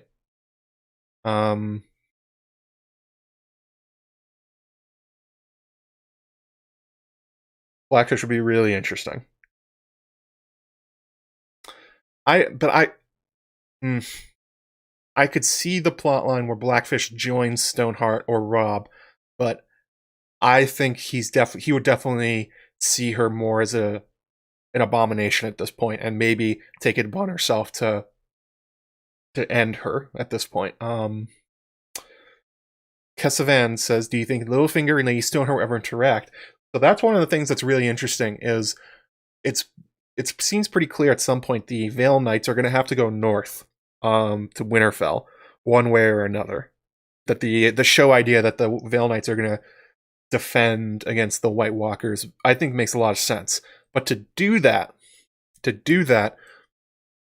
there's two ways to get to the north from the Vale. You either take a bunch of boats and you land at the White Knife at White Harbor. I don't think they're going to do that one. The other way is you have to go out through the Bloody Gates, through the Mountains of the Moon, and you have to head up through the Neck and go that way to Winterfell. So if Littlefinger does that, and Stoneheart is still around at that point, that could be a really interesting way for for Littlefinger to get his comeuppance. There's also been suggestions that perhaps at this proposed wedding, maybe Littlefinger would attend.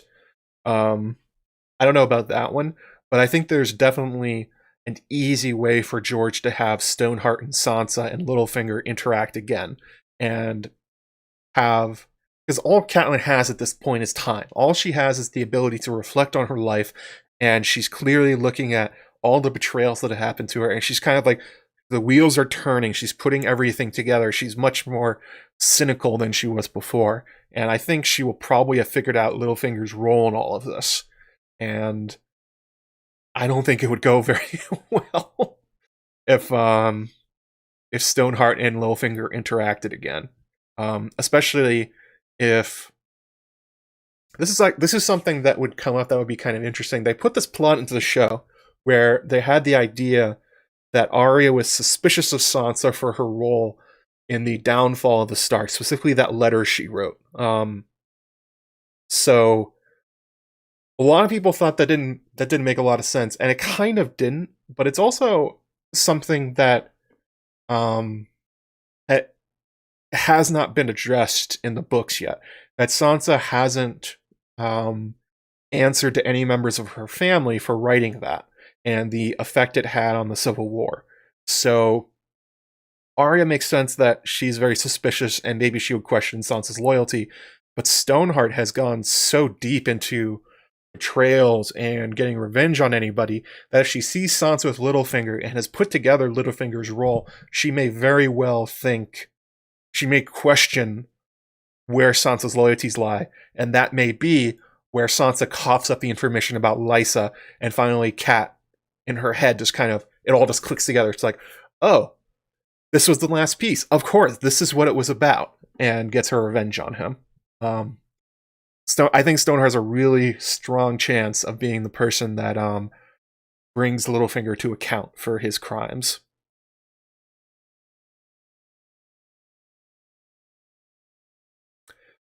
Sorry, Ramona, I know you love Littlefinger, he's one of your favorite characters, but there's a good chance that they could interact, and that would not go well for Littlefinger.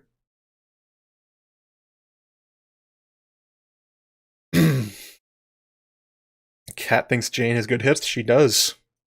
Hipgate. That's the fun one. Where people look at Kat thinking that Jane has good hips for being a mother, and Jamie thinks that she doesn't. And it's like, huh.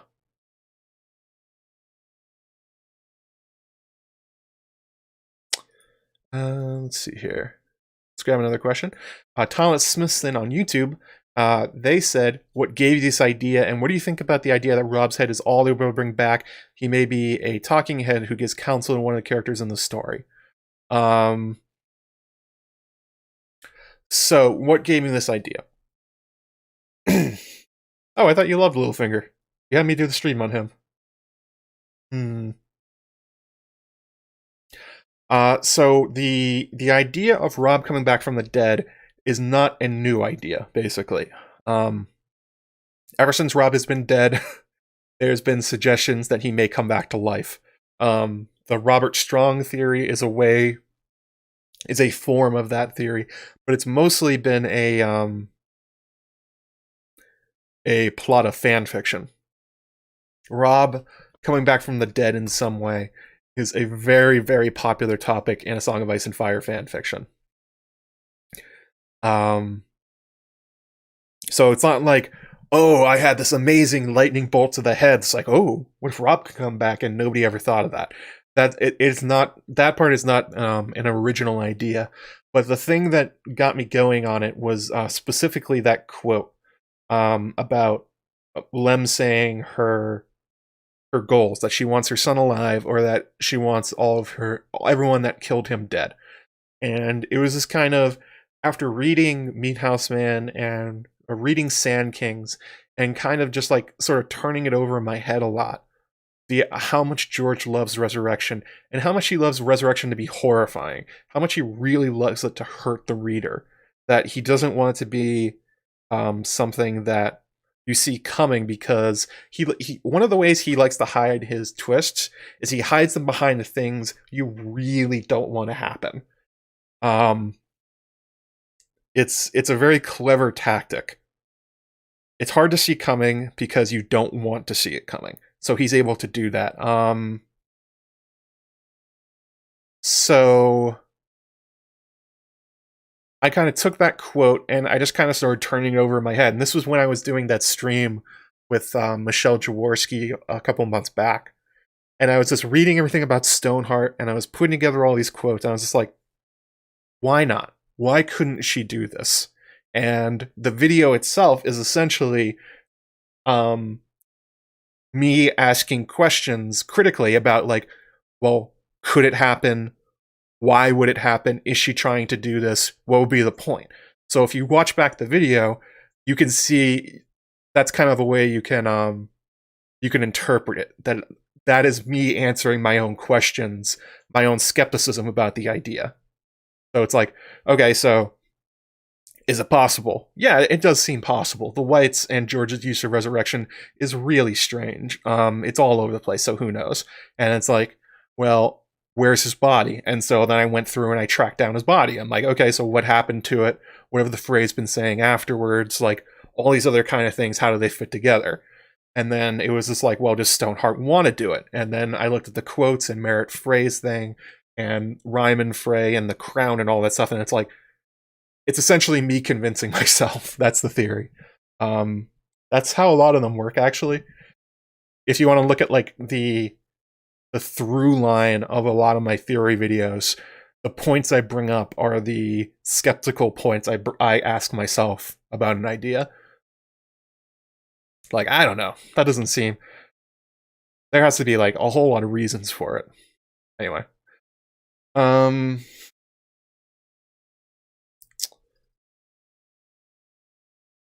what do you think about the idea that Robb's head is all that we'll be able to bring back? So that's the suggestion from the Whispers.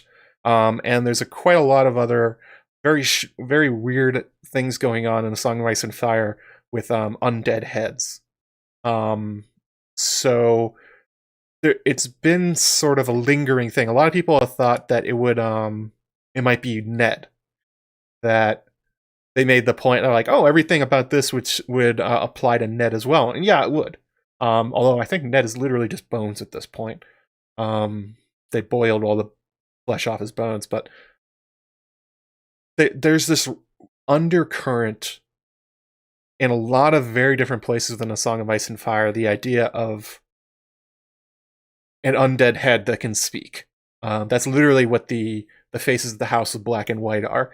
When Arya puts on the face of the ugly little girl, she sees and feels the girl's memories. So in a very direct way, the House of Black and White is the Whispers.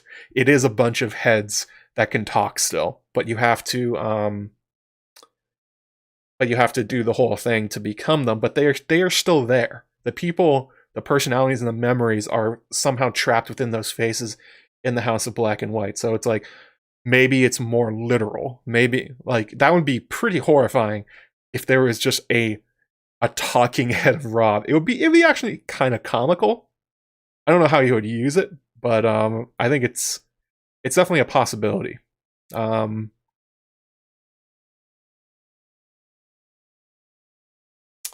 Let's see here. Let's grab some more questions.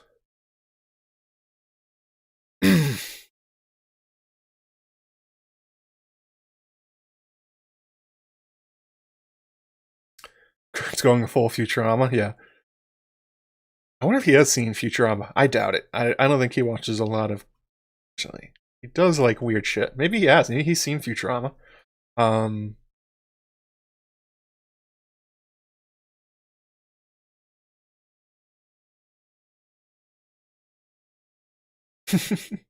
Yeah, waking up only as a rotting head, that would be a nightmare. That would be the worst. The body and head together would be the best narrative way to do it. I don't really see the problem with sewing the head back on and then resurrecting him. Like, why not? it's sort of this idea, I think it comes from like video games or something, that when you cut somebody's head off, that's the end of it, no matter if they're a zombie or whatever. And it's like something about severing the spine is specifically, that's a bridge too far. I don't quite understand that. It's not like the spine or the nerves or anything are working in the sense we understand them. And like when Thoros comes back to life from being cut in half by Sandor, like his body essentially just like zips itself right back up. So I don't see that as a quite the hindrance that others do. I mean, again, with the idea of Frankenstein, if it works for Frankenstein, George can make it happen. It's all made up magic anyway. Let's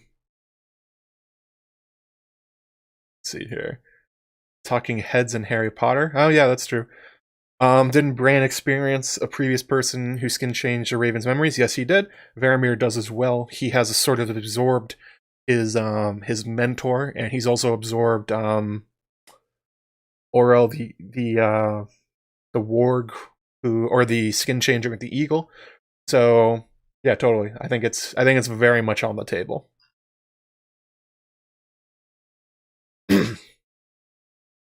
From YouTube, Craigery says, it occurs to me there's a precedent revolving body preservation. Maester Aemon's body is currently preserved in a cask of rum.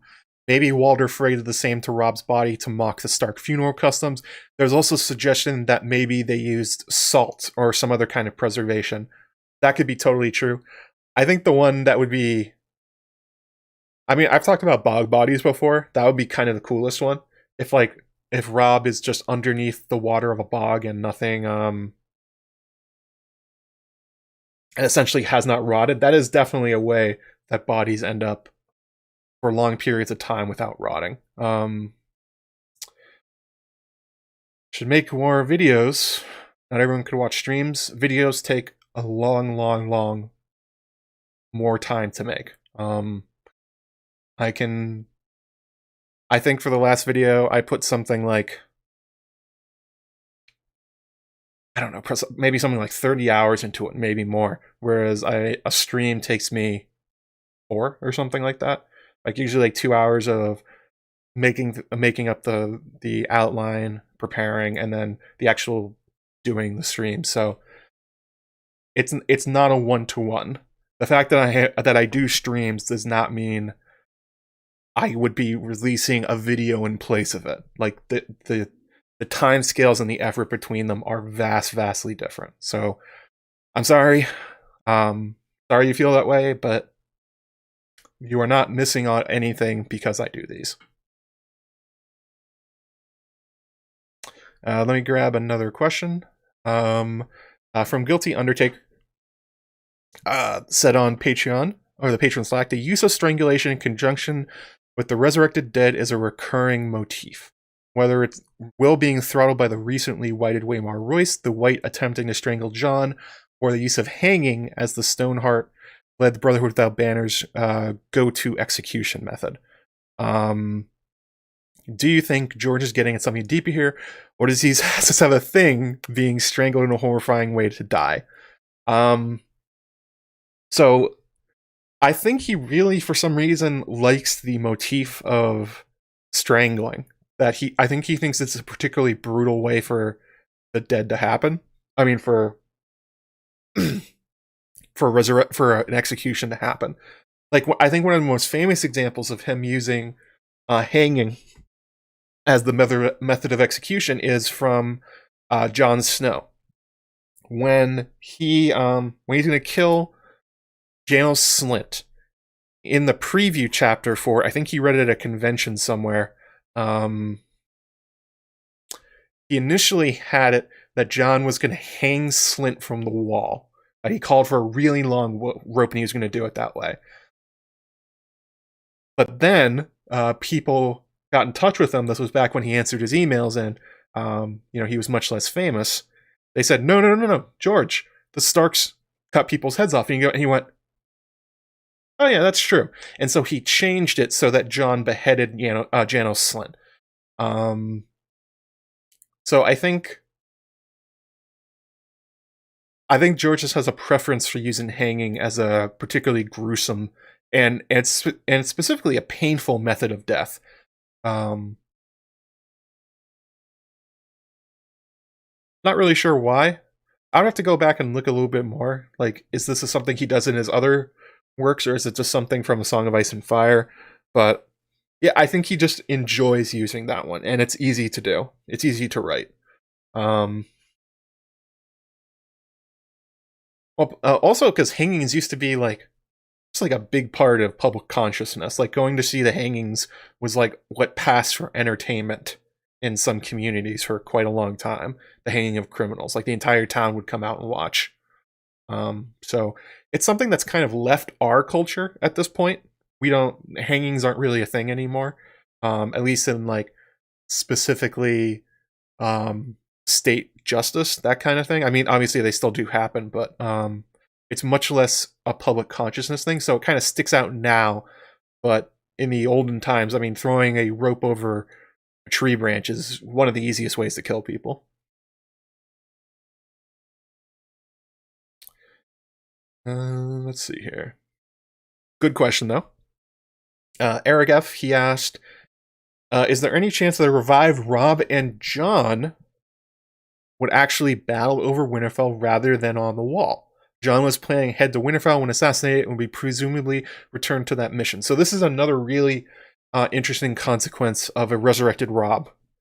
And that is that he probably would still see himself as the king in the north. I don't think that would have gone away because he came back from the dead. He would probably, and especially that he would know that the Boltons are in Winterfell.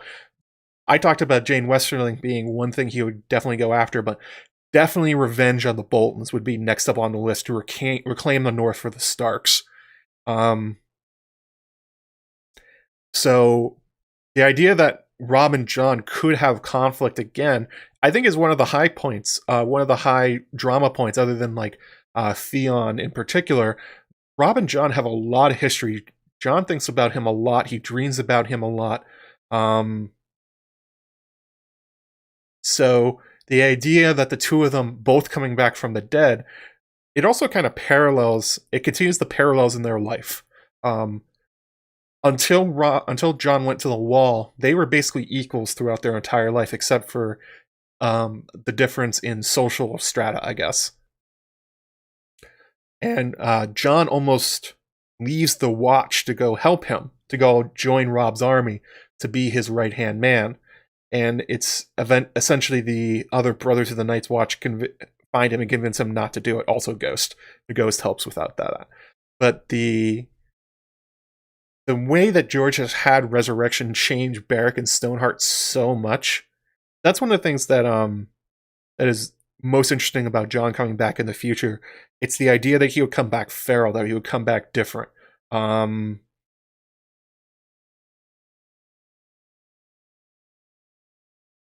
That he would come back angry, that kind of thing. And the same sort of thing could be on the table for Robb. And they have had lots of conflict throughout their life, specifically about Robb being the king of Winterfell, or the Lord of Winterfell in the future, and Jon not being able to.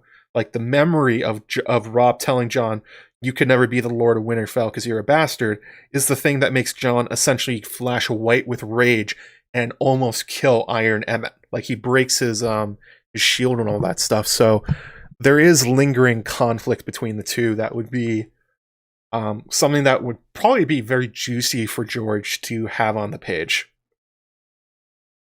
Can fire wights have children?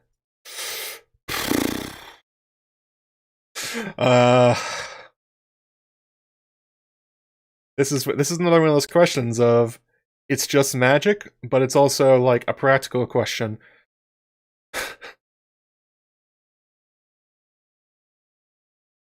And they have kids. I'm going to take a cop out and say, if George wants them to, yes.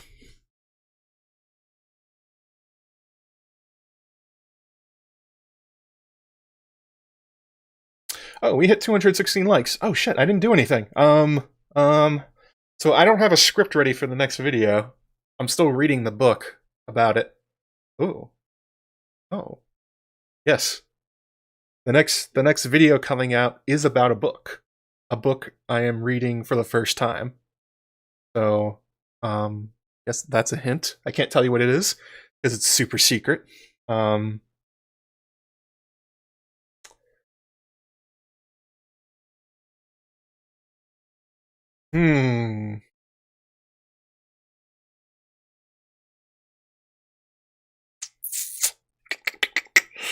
What could I do for 200 likes? I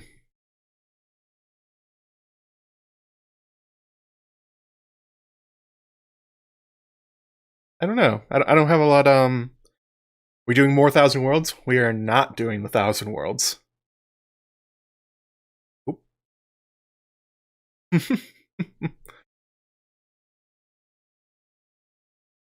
What could we do?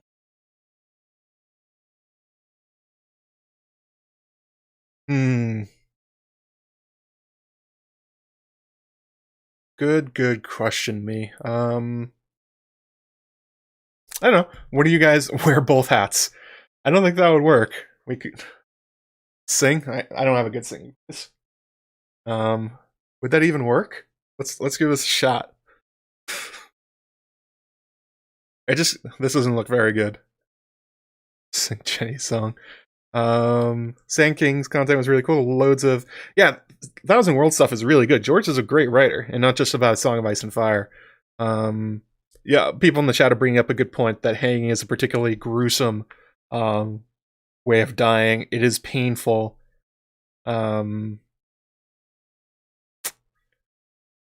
Atception. There we go. 200 likes. That looks ridiculous. I don't know. I'll think of something for next time. Well, thank you for slamming 200 likes.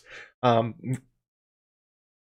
can't give it away what I'm doing next. It's going to be a surprise, so unfortunately I cannot. I can talk about... Oh, actually, that's a good point. Egret Targaryen says, give away 216 shirts. We'll give away a shirt. I'll give away a shirt to my threadless shop. Let me pull this up. Turn on, damn you. There we go. So we have the Spooky Magician shirt, the old logo, the new logo, me with the hat, stylized me, just the hat, and of course the ass waffle. So if you want a chance to win a t-shirt from my threadless shop, go down and leave a comment on the video telling me, let's see here. Who do you think will kill Lady Stoneheart? Put that in a comment on the video, and put in, to answer that question. I'll pick somebody from the comments, and I will give you a free shirt from my threadless shop. Actually, I'll give you a code so you can go buy one, but that's what we'll do. Yeah, Asswaffle kills me. Asswaffle is really good. So yeah, that's what we'll do. Go leave a comment, not in the chat here. Go to the video underneath and write a comment saying, who do you think will kill Lady Stoneheart? And I'll pick somebody random from the chat and you'll get a free t-shirt for 200 likes. Thank you guys very much. We only got a few minutes left here, so any questions I haven't gotten to that I missed, throw them in the chat.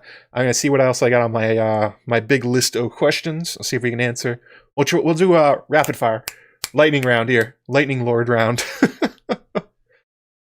Not in the chat. Put it underneath the video. Put it underneath the stream, and that's how we'll do it. If it helps, you can say it's for a t-shirt or for the giveaway, whatever.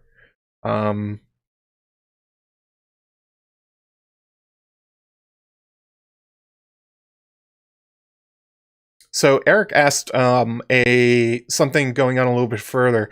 They said, is there going to be a companion video setting forth more explicitly the steps to Robb becoming the king of the others, which I touched on briefly, how he go from resurrecting to attacking humanity? I might. I don't know. That was just more like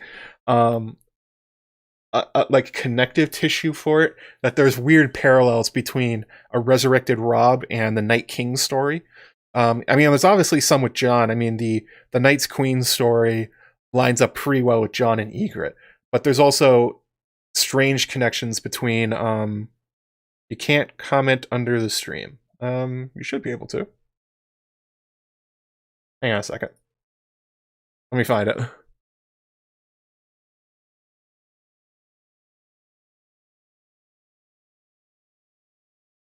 Let me open the stream up. Oh no, I'm gonna hear myself. No.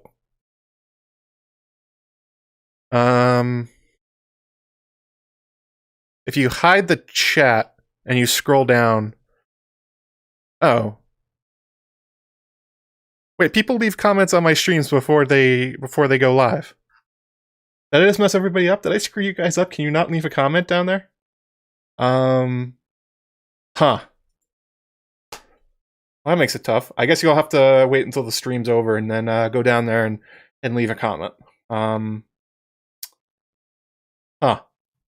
I guess while it's live, you can't. That's really strange. YouTube, what the hell? Why is that the way you design your system? Okay, yeah, when it's over, go leave the comments. So it'll be over in a few minutes, so that'll be it. But yeah, I don't have a real, like, strong feeling of how that would happen. Like how would Robb end up joining the others, or how do you end up supporting them? It just feels like there's a thematic resonance there that could be exploited. I would be interested to see it. Like, the idea of a betrayer of humanity sort of thing is that's kind of, I don't know. It's sort of like also with Euron. Like, the idea of Euron becoming like the new Night King or joining the others, that's not really an idea that's explored in detail, like the exact steps of how he does it, that kind of thing. So same kind of thing for Robb. It just seems like it's an idea that could happen. I don't know how George would do it, but he's much more creative than I am. Let's see here. Any last questions? Dornish Dame, do you think Arya sparing the women of House Frey in episode 701 translate to Lady Stoneheart's Red Wedding 2.0 to the books, or has he judged everyone named Frey guilty and marked for death?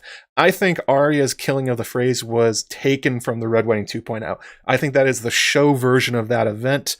That seems to be the one thing they preserve from the Stoneheart story, and they gave to Arya because it makes sense that she's an assassin. I don't know what Stoneheart would think about the Frey women.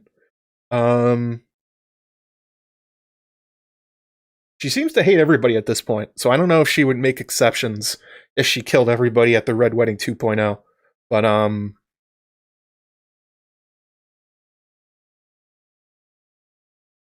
But I definitely think that whole scene, like, not how it all happened. Like, obviously they also gave her the Frey pie scene. They had Walder being served his sons or grandsons in a pie by Arya. That's obviously from Lord Manderley, so they borrowed that. So I think the Arya killing all the Freys is borrowed from Stoneheart. Do I think Rhaegar Frey is Rhaegar Targaryen being reincarnated? No. Do you think the Littlefinger will take the throne in the Winds of Winter? No, Littlefinger will probably die in the Winds of Winter. Where's the link for the book giveaway? Let me grab it right here. There you go, sweet Melissa. That's the link to the giveaway for the book.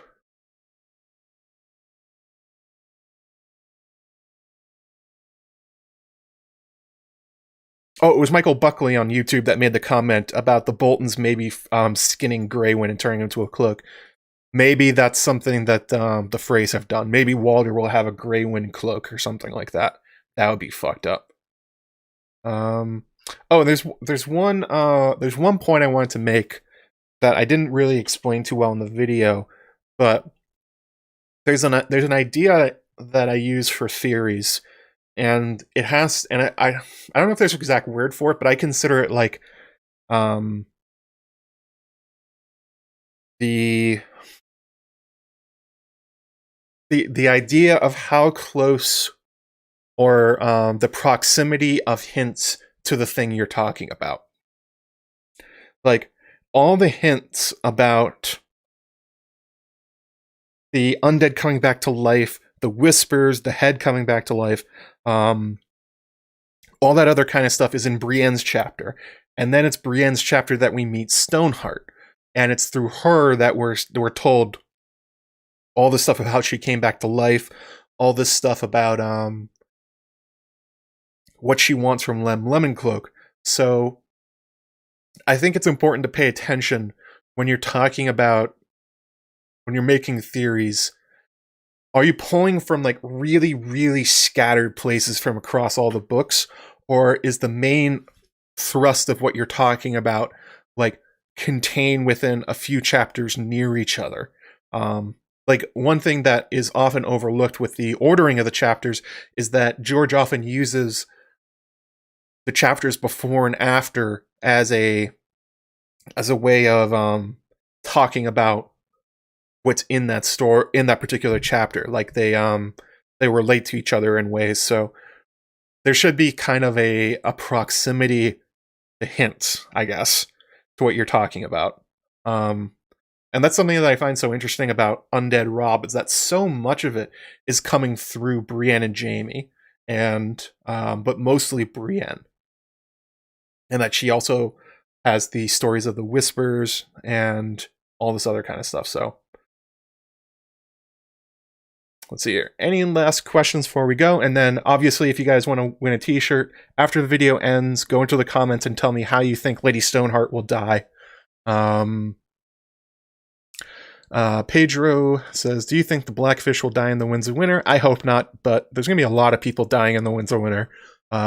He really has to condense the characters and plot lines to come to an ending within 2 books. So there's going to be a lot of people in the Riverlands in the north that are they're gonna bite it, basically.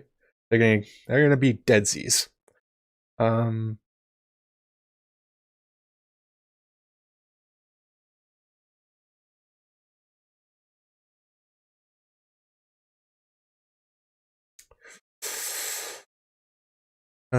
'Still thousands of Northmen in the Riverlands? Yes, there are. A lot of them will probably end up dying soon.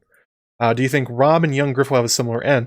Robb and young Griff have really parallel stories. And one of the things that suggests that I think that young Griff will end up entangled, so it were, with Arya and Martell, is that that's essentially what was the downfall for Robb. It was the marrying of Jane Westerling.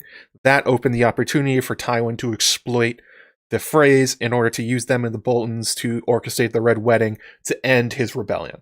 So young Griff making a similar kind of young king's mistake where he gets entrapped with a woman that he probably shouldn't, when he should be saving himself for a political marriage, could be one of the things that definitely leads to the downfall of young Griff. Thank you for the follow, young villain P-Mam. What Lady Stoneheart will do with Jaime? Well, I think she's going to use him to try and get into the Frey Lannister wedding. I think that's the reason that she wants him captured and not just dead. And then I imagine that if the Red Wedding 2.0 happens, that Stoneheart is going to make Jaime watch. Like Jenna Lannister is going to be there. His cousin Devin Lannister is going to be there. Davin Lannister, I'm sorry. She wants a lot of revenge on Robb Stark. I mean, on Jaime Lannister. So I wouldn't be surprised if Jaime is one of the POVs on the Red Wedding 2.0. Brienne and Jaime. Those could be really awful. Is there anything that happens in the show that could be a clue to what resurrected Robb will do? No, not really. They cut so much of Stoneheart's plot line. They skipped most of the stuff about Euron. So this is really open-ended for what's going to happen with the Riverlands and the Winds of Winter. Who's condemned by foreshadowing to die first in the Winds of Winter? There will be people dying in the prologue. If it's going to feature Jane Westerling, I assume people are going to die. One way or another, people are going to try and secure the former Queen of the North. So either the wolves attacking or the Brotherhood Without Banners attacking. Like, that's one of the things that scares me about Jane Westerling going into the Winds of Winter. What if the Brotherhood and Stoneheart gets a hold of her? Like, Catelyn already doesn't like Jane. She didn't like her when she was alive. I don't know what she thinks of her now. So probably everyone that's with Jane Westerling on her way to the Westerlands probably marked for death. All right, I think that's about it. Again, I'm gonna leave the link to the A Storm of Swords Illustrated Edition giveaway right here in the chat, the gleam.io. There's just a bunch of random things you have to go do to enter. It'll last the month. I'll pick a random winner. And if you want a free shirt from my threadless shop, after the video is over, go into the comments and tell me how you think or who you think will kill Lady Stoneheart, or if she will die at all. I'm hoping that her giving Robb the last kiss and that killing her will be a popular one, but you know, there's a lot of other possibilities. It's a fun, fertile theory ground. So thanks everybody for showing up, for slamming the like button, especially for all the new folks that you came in since I released my video. I'll be back this coming Saturday at 2 p.m. Eastern Daylight Time, I'm sorry. Same time, same place. I don't know the topic yet, but you know, we'll figure it out.